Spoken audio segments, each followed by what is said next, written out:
Assalomu alaykum aziz o'quvchilar.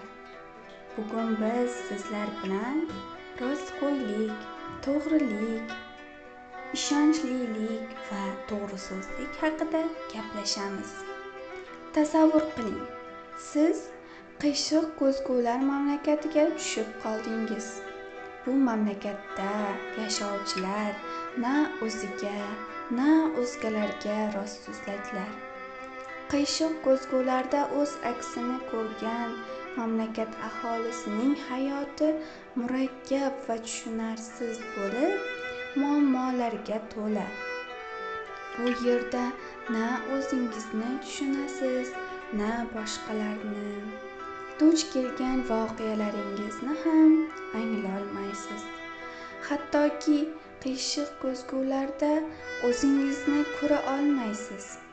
Biroq sizda nafaqat bu mamlakatdagi hayotingiz, balki haqiqiy hayotingizni o'zgartira oladigan bir insoniy xislat bor.